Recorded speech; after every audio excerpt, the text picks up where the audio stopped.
Alright guys, welcome to the start of this video. I don't know if you guys can tell, but I need to go get some gloves on. Nice hands. But today you guys can see, we are actually going to be doing stuff with taps and dies today. So that'll be fun. So what we're going to be doing is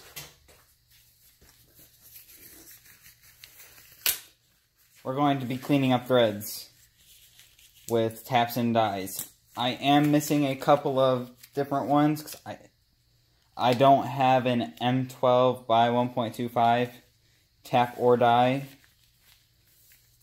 But if you guys notice, I'm actually wearing the same clothes from last video because I'm recording this one right after.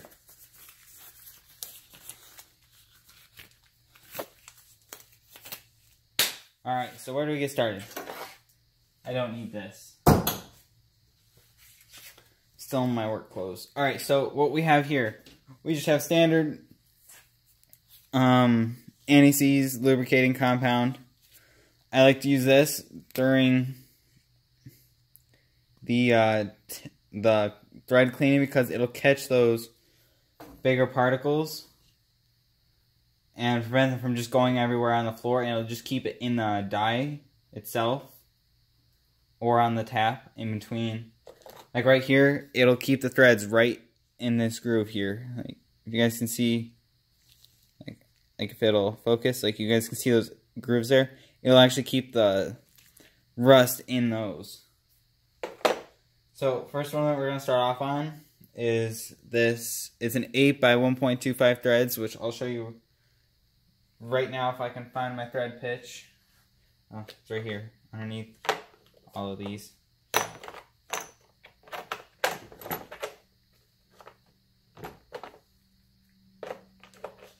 Alright. Lay those back out. Alright.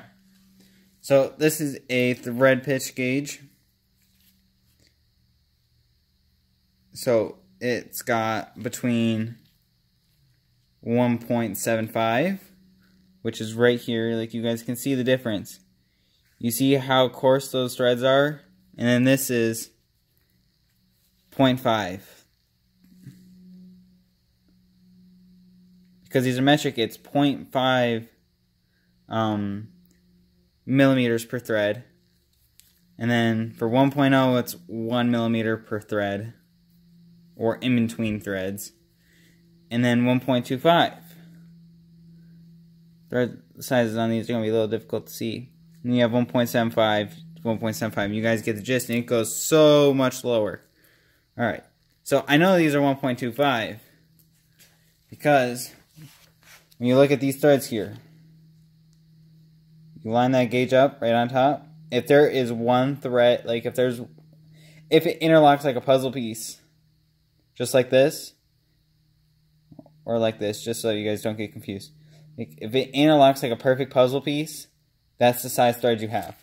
I'll show you an example. I'll try using a 1.5 on this, and you guys will see the difference. See how those threads don't seat down in it? That's what I'm talking about. Like, it'll seat in like perfect puzzle piece, just like this one. I'll show it again. This is a 1.25. You will see it does fit in like a puzzle piece compared to the 1.5. Alright, so what we're going to do is, so we have our die handle right here. And I'm actually going to have to go get a socket for this, which should be right here. Alright, yeah, it's a 12 millimeter standard head. So I could necessarily actually put these on a wire wheel and just clean them up one shot and go. Clean up the bolt head, the washer, everything. But right now I'm choosing just to do the threads. So what I'm going to do is I'm going to look in my case. I'm going to look for the M8 by 1.25. You guys can see I've already used it. And what do you see in those little... Probably going to be a little hard to see this, but... What do you guys... Can you guys see... Oh, okay. Alright. Can you guys see that stuff in between? In those four little... Like the outer circles? Outer 3/4 circles? Those there? all that is stuff that's been cleaned out of the threads, like the rust. And you can get results that are very impressive, and I'll show you right here. Saying I don't fling it where I lose it, but alright. We'll restart that. I've already chipped my glove. Alright, so what we're gonna do is we're just gonna throw it, or we're gonna set it down into our machine, or in our handle like so. And so what this screw does here is it actually has a hole in this, which I'll show you on this one. It's got that little thing, so that screw gets set in it and the die doesn't twist around because it's not a hex. It's just a standard circle. And what it does is it also allows it to fully force itself against the other edge, so that way it's sturdy and stable. So it's a little tricky to get them started at first by hand. But like what you'll see here is this will actually get stiff all the way up. Like all you have to do is basically center it on this, twist it, and just follow the threads. But you guys are probably like, oh, you forgot something. I know I did. I just thought about it. I forgot my anti-seize. I'm going to show you the purpose of that right now.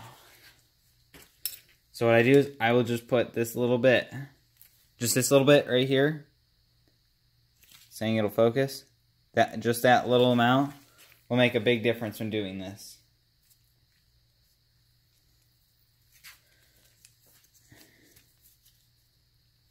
And if a machinist is watching this, they'll be like, well, it would have just been easier to just clean out a wire wheel. I'm like, yeah, it is. It could be. Because, well, it would be because you would get down all of the rust and not just rethread it. And I totally agree with that, but I just wanted to make a little bit of an informational video in case somebody, for some reason, doesn't have a wire wheel, but they have like a tap and die set, and they just don't know how to use it. Like, all I'm doing is twisting this until it gets really firm, because it's hitting the washer and you can't go any further. So what I'm going to do is I'm just going to switch that ratchet around. I'm just going to go like this. And what it's doing is it's going back through the threads. And then what I'll do after this is I'll just soak it in Evapo-Rust to get the rest of that stuff. But yes, it is faster to use a wire wheel. We have one, I just choose not to use it, because it isn't mounted on our bench yet. But you guys can see, those threads are severely cleaner than they were before. Yeah, they had that little bit of rust to them, but that's totally fine. And you never want to use your die like this. Like, you never want to start it from the back here. Or I don't like doing that. Like threading it in from back here and then twisting it, because your die is just going to go shaking around just like this, and you're not going to get anything steady. And yes, you can clean all the way up to the flange on that bolt, but you also might sacrifice breaking your die. I haven't found that out yet. I don't know if it will actually break. As you guys can see, it will clean up threads nicely. And these bolts right here, those are all 12 by 1.25s that I'm going to have to use, but I have to use wire wheel on those. So we're just going to go back here into our bag, and we'll grab out a bigger bolt just for demonstration purposes. Oh, I don't want... nope, this one's bent. There's no point. What about this one? This one's bent in completely. Okay, so let me give you this example here. You see this? Those threads are completely missing right there. You're better off replacing the bolt. Safety. It's a safety hazard. So both of these long bolts I have to replace, which I have replacements for. They were already pre-done from buying them. Alright, what about this one? Alright, yeah, I can do this one. No, never mind, they're seized together. You know, I should just make up my mind already. I want one that is extremely bad. But savable. Oh, this one isn't extremely bad. This is just another example of... Alright, so what we're going to do first. This is also a... You'll learn the sizes as you go on. Like, you'll be able to, like, eyeball it. Like, what I'll do is I'll just start it in there just like this. And if that bolt doesn't look adjacent to it, then don't. So all I do is I just rotate this. And I don't have to move my fingers much, just my thumb. Thanks to the ratchet being the one that's holding the head of the bolt. If I were to do it in a vise, I'd have to do complete rotation. Like if you guys see what I'm doing here, that's like doing that a full 360. That's a complete rotation. And now that I've hit that, what I'm gonna do is I'm gonna switch directions on my ratchet, which is the other nice function. And then this will come off so much faster than it did going on, because it's already pre-cleaned those threads that it's got to go off of.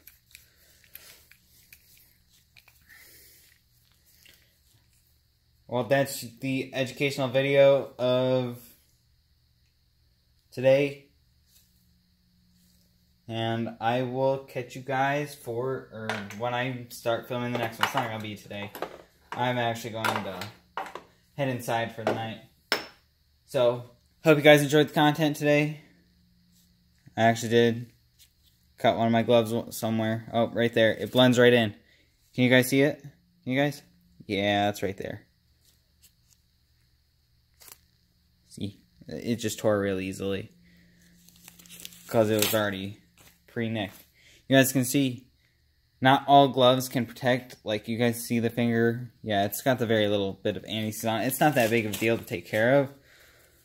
But it's fine. And remember, guys, whenever you're done, make sure you put everything away so you don't create a workshop mess.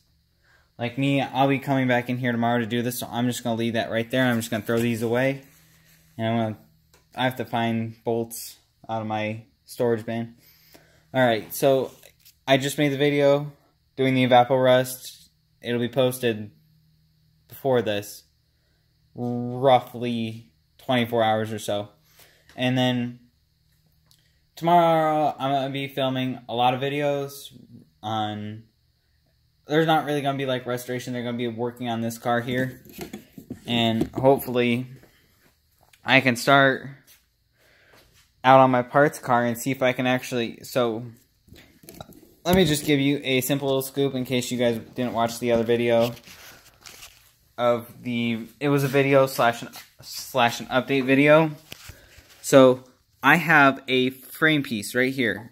My car has a unibody. So, I have this frame piece here. This is my control arm mount. My control arm goes back. You guys can see it over there. This side is perfectly fine. And then, come over to this side. This is the side that got hit in the accident. Not my accident. I bought it from Phoenix. From somebody up in Phoenix like this. So, actually, what I would like to do out of my parts car is I'd like to actually cut the one out of my parts car and put it in this car. What I can tell is they do spot weld this at the factory, just by this little tear here. So it's not going to be the easiest thing to do, but I want to see if it's manageable. But you guys can see it's got spot welds going all the way around this. And that's the whole thing. And this is such an important piece because that's the driver's side control arm.